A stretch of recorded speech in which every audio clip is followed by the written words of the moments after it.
It has genuinely become an AI arms race. It did technically escape from its sandbox. I think we definitely enter in an era where conflicts are going to unfold at machine speed. It is a new warfare front. That absolutely goes without saying. And if AI is not given appropriate guardrails, it can certainly reach beyond where we'd like it to be reaching.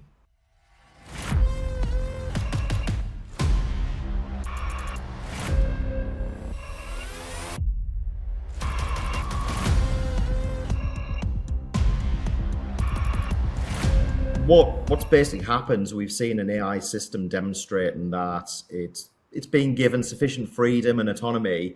It's gone and found some unexpected ways to achieve its objective. I guess that's like kind of exactly why this type of test is so important. And kudos to OpenAI for being honest in their findings. Certainly a newsworthy event that an actual business has been attacked by AI during testing.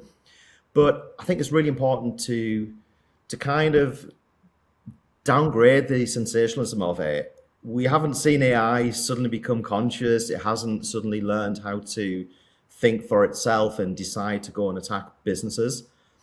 I guess the real story is more that AI is now capable of finding security weaknesses in organizations at machine speed, so super quick, but most importantly, without human intervention.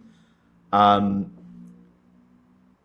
this instance, the AI agent was only doing what it was tasked to do, to go out there, act as a cybersecurity expert, and solve a cybersecurity hacking benchmark challenge.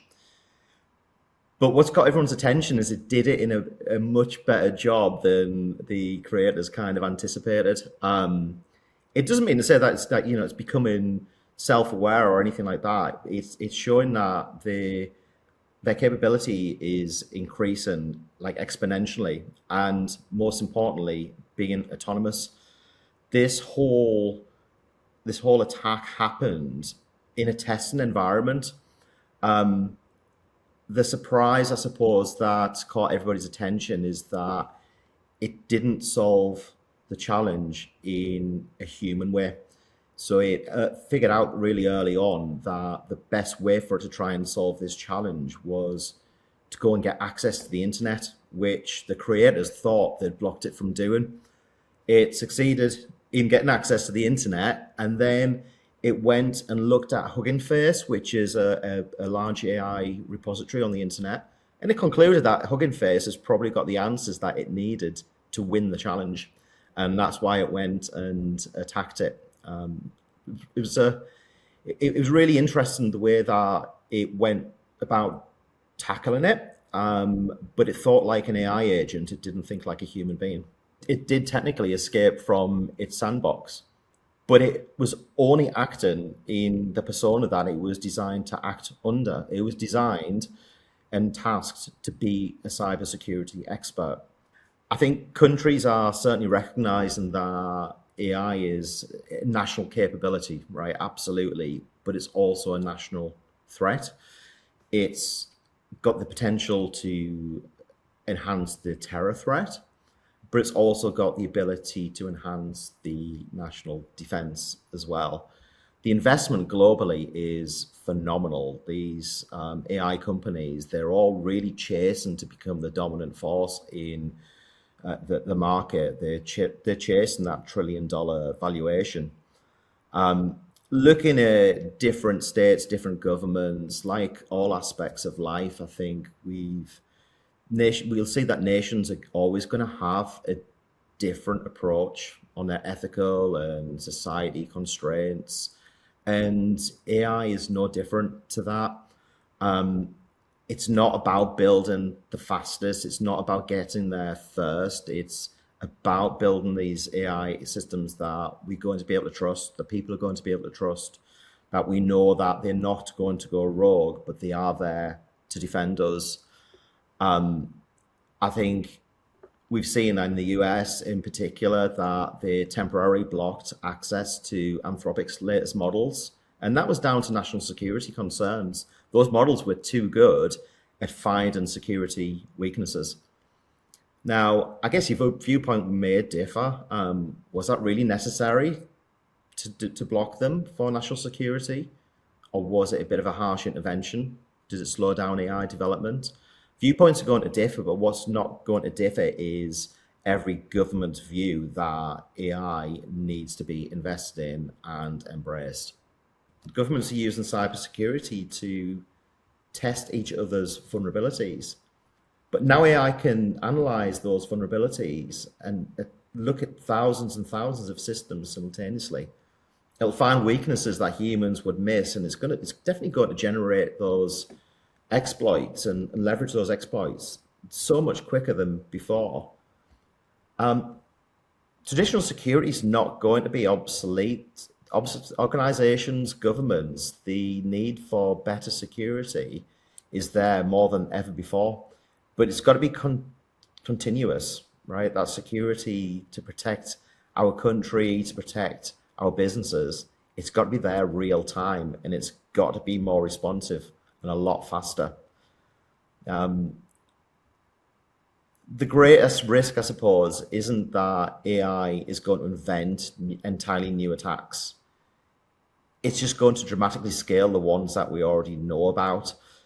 But you've got to remember that those same AI capabilities are being used by defenders as well. So it's becoming a bit of an arms race. We're moving on from humans going up against humans, and it's now AI against AI to protect the nation. What is happening right now is threat actor states are using AI to try and conduct threats, attacks. The game has moved on quite a bit from where it used to be. Let's look at critical national infrastructure, for example. That's always been a really attractive target for cyber attackers because it creates such an enormous impact on society. If there's a successful attack on utilities, power, gas, water, local government, healthcare, the impact is massive disruption to society, and it presents a really large financial opportunity for the criminals. Where AI is making a difference in that regard is it's allowing sole cyber attackers to have a bigger impact than teams of attackers historically would have been able to do. So they can do things like simultaneously identify weaknesses in thousands of businesses, write malicious software to deploy to those businesses, be a research agent to look where the most lucrative financial targets will be. And an individual can do that through AI at enormous scale. So as defenders, what's going to happen? We have to assume that these attacks are going to increase in volume. They're going to increase in sophistication because they can be automated now. Those attacks are on a scale that we've never seen before. So we haven't to use AI to counteract those attacks. So you've got an ever increasing amount of attacks happening and an ever increasing amount of defenses happening. It has genuinely become an AI arms race. I always think that governments can be quite slow to embrace and adopt emergent technologies. I think when it comes to AI, there's definitely a recognition across Western governments in particular that AI is a threat, and it's a threat from foreign threat actor states. And because of that, their focus on AI defense is absolutely significant. I do think there's always more that can be done, but the guardrails have to be there because, as has been demonstrated, AI's capabilities are such that we have to have guardrails. A poorly governed AI could create unintended consequences for our own national resilience as much as the cyber attacks themselves could incur. My opinion, I think we definitely enter in an era where conflicts are going to unfold at machine speed, if you will. We have to remember, though, that there are still human beings behind all these AI agents, and the humans are always going to decide why those conflicts begin and when they're going to end. Already now, the impact of cyber attacks through warfare is significant. And AI is a vehicle where we can accelerate those cyber attacks. We've already spoken about the impact to utilities, to critical national infrastructure.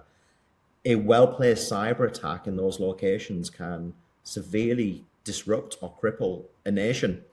It is a new warfare front. That absolutely goes without saying, and it it's why governments are taking it so seriously to recognise that this is truly necessary for our national defence. There's an awful lot of foreign states who may be turning a blind eye to the use of technology to attack Western states. It's debatable whether those attacks are sponsored, but certainly the misuse of technology to trigger cyber attacks to be disruptive is certainly not frowned upon in some nations like China, Russia in particular, and there are others out there.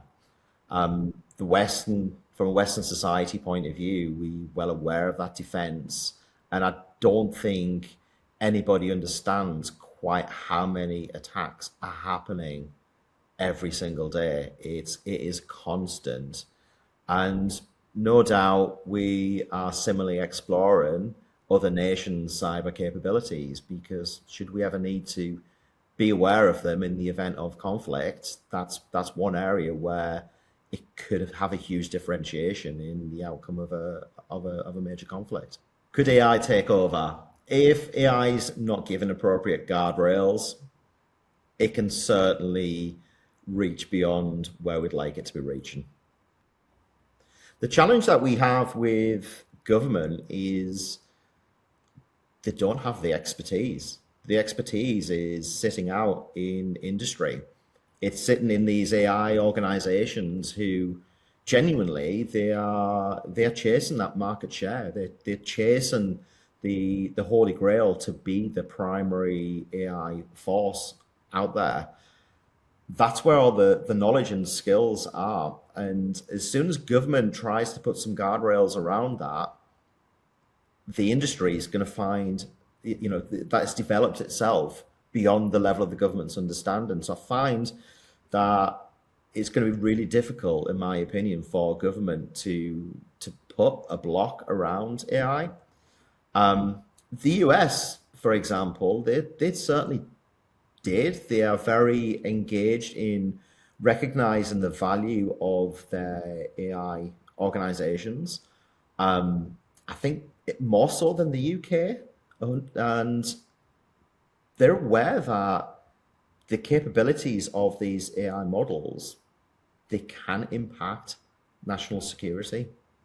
And I think as long as the government's got that awareness, they'll do a good job at managing, those guardrails. But if the government doesn't have that awareness, we're in a world of trouble.